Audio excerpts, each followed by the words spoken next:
मनरेगा मजदूर और मैट श्रमिक जितने भी संगठन हैं उन्होंने एक साथ आके एक मंच पे कार्यक्रम किया। और क्योंकि 10 वर्ष से इस सरकार द्वारा मनरेगा योजना की भारी अनदेखी की गई है, तो सबने आज हम धन्यवाद करते हैं कि आज हमारे प्रदेश अध्यक्ष चौधरी उदयभान जी के नेतृत्व में कांग्रेस पार्टी का समर्थन करने का निर्णय लिया है। और मैं अपने तरफ से विशेष धन्यवाद करना चाहता हूं हमारे प्रदेश अध्यक्ष जी को, क्योंकि केवल कल रात को इनसे बात हो पाई, क्योंकि पहले इनके कार्यक्रम थे, आज के मीटिंग्स वगैरह थी। लेकिन जब कल रात को हमने आग्रह किया तो आज इन्होंने हमारे लिए समय निकाला, ये आए और एक बहुत बड़ा सकारात्मक संदेश मनरेगा की इस मीटिंग में गया है। और कांग्रेस पार्टी वचनबद्ध है मनरेगा हमारी योजना थी, इस योजना को आगे बढ़ाने का काम भी आगे इस योजना के माध्यम से, इस योजना से जुड़े हुए सभी लोगों को राहत देने का काम कांग्रेस पार्टी ही करेगी। चाहे वो देश की बात हो, चाहे प्रदेश की बात हो। हमारे देश के घोषणा पत्र में आ चुका है, प्रदेश के घोषणा पत्र में भी हमारे मनरेगा को लेके हम बहुत सी बातें शामिल करेंगे। आज का ये मुख्य प्रोग्राम था, बाकी आपको सवाल पूछ सकते हैं जो आपको ठीक लगे। भारतीय जनता पार्टी के जो प्रत्याशी हैं, देखने को मिल रहा है उनका विरोध हो रहा है कई सीटों पे और जबरदस्त तरीके से विरोध हो रहा है, तो उसको देखिए, जो आज बीजेपी के जब से प्रत्याशी आए हैं तो बहुत जगह लोग गले नहीं उतरे। जो पहले जो इनके सांसद ही जो हैं कई, जैसे रोहतक की बात ये आ रही है कि जो हमारे सांसद रहे हैं भाजपा के, वो उनका आवागमन धन्यवादी दौरा तक भी उन्होंने गांव के अंदर नहीं किया 5 साल। केवल भी भाजपा के औपचारिक प्रोग्रामों में वो आते थे और जो है ना उनकी सांसद निधि में को खर्चे का कोई ब्यौरा आ पाया, ना ही संसद के अंदर उनकी जो है अटेंडेंस हाजिरी अच्छी रही, ना हल्के में हाजिरी अच्छी रही। इसको लेकर लोगों को ऐतराज है। बाकी जगह जो अन्य प्रत्याशी हैं उनके अन्य कारणों से, क्योंकि भाजपा सरकार से आज हर कोई त्रस्त है। इस सरकार ने, जो मैं हर जगह कहता हूं कि लोगों के काम ना करना एक बात है, लेकिन हर वर्ग का अपमान करना दूसरी बात है। हर वर्ग को एक अहंकार की दृष्टि से, हर वर्ग की आवाज को कुचलने के लिए पुलिस बल का प्रयोग करवाना या सरकारी बल के प्रयोग से हर वर्ग की आवाज को दबाने कुचलने की कोशिश करना, ये कहीं ना कहीं प्रजातंत्र में ये अच्छा व्यवहार, भाजपा सरकार द्वारा लोगों के प्रति अच्छा व्यवहार नहीं रहा। तो अब जो है इनके जो प्रत्याशी जा रहे हैं, निश्चित तौर से वो बात लोगों के मन में है, इसीलिए उनसे नाराजगी लोग दिखा रहे हैं। लेकिन मोदी जी कह रहे हैं कि मेरी गारंटी है, कांग्रेस इस तरह से आप एक एक करके दोनों पूछ लो। एक एक बीजेपी के नेता वो ये कह रहे हैं कि ये कांग्रेस द्वारा प्रायोजित लोग हैं और जो है ये आम नागरिक आम लोग नहीं है जो कि विरोध कर रहे हैं। चलो वो तो कोई भी कह सकता है, बीजेपी कुछ भी कहे, मैं जनता को पता है कि जो नाराजगी हर वर्ग में है और प्रदेश के हर कोने में है नाराजगी, और ये भाजपा को भी पता है। इसीलिए भाजपा ने मुख्यमंत्री उप मुख्यमंत्री के चेहरे बदले। क्यों बदले? क्या कारण था आखिर कि अलायंस तोड़ा और दोनों चेहरे बदले गए? क्योंकि बीजेपी जेजेपी ने डबल इंजन से प्रदेश को लूटने का काम किया। खट्टर साहब और दुष्यंत के जो सरकार बनी, और अब चेहरे तो बदल लिए, लेकिन वो नाराजगी उनको भी पता है, अंदर से नाराजगी। बाहर से क्या कहते हैं वो अलग बात है, कर क्या रहे हैं वो, अपने खुद के चेहरे बदल रहे हैं।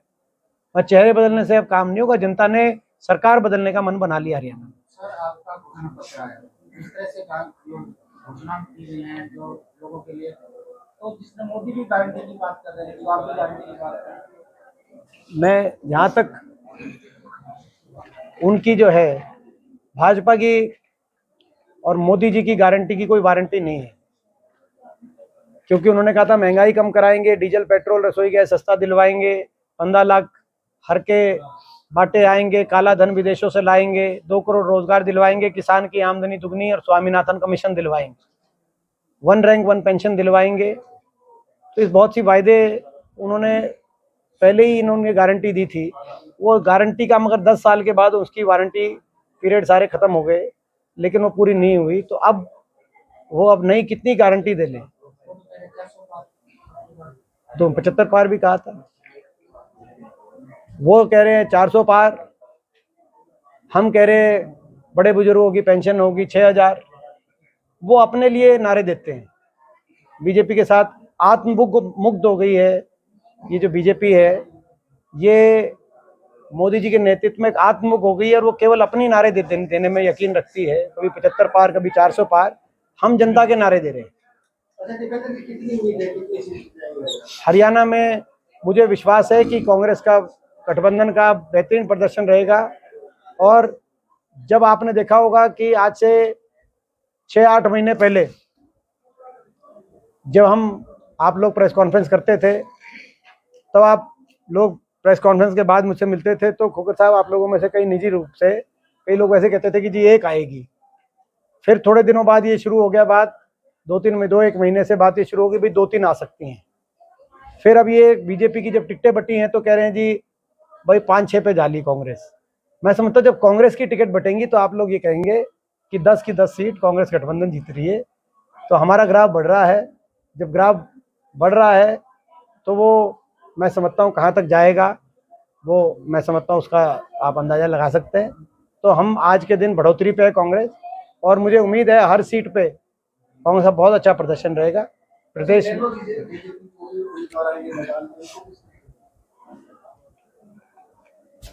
ज़्यादा सीरियसली कोई उनको लेने की गुंजाइश है नहीं, क्योंकि प्रदेश में उनका जनाधार काफ़ी हद तक सीमित हो गया है उनकी कार्यशैली की वजह से, जिसके लिए वो खुद ही जिम्मेदार है।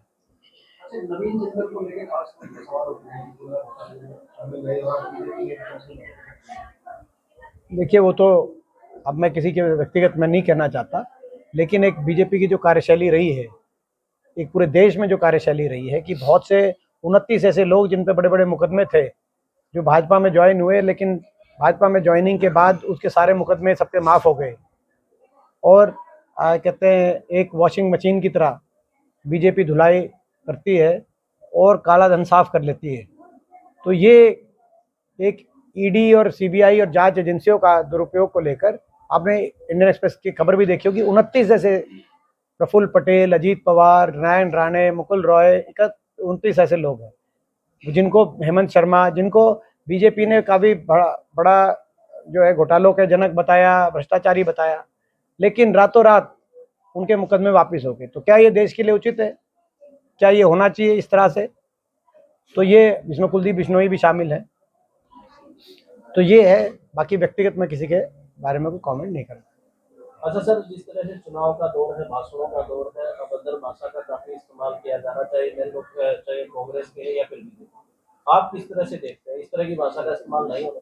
नहीं, किसने किया पता नहीं, आप कोई पूछो, आपने कोई देखो कहते जो है ये, हाँ अब ये कौन सी मेरा ये सवाल है कि इस तरह की भाषा का इस्तेमाल नहीं होना चाहिए, आप किस तरह से मानते हैं? मैं दिनेश जी आपके शायद प्रश्न को मैं थोड़ा बहुत मैं समझ पा रहा हूँ, तो अपना तो मैं उसमें ये कहना चाहूँगा कि भाई मुझे पता नहीं आप किस संदर्भ में पूछ रहे हैं, लेकिन गरिमा हमेशा रखनी चाहिए। शब्दों में गरिमा जो है मैं समझता हूँ हमेशा रहनी चाहिए, चाहे वो जो कोई हो। तो इस बात को तो मैं समझ गया।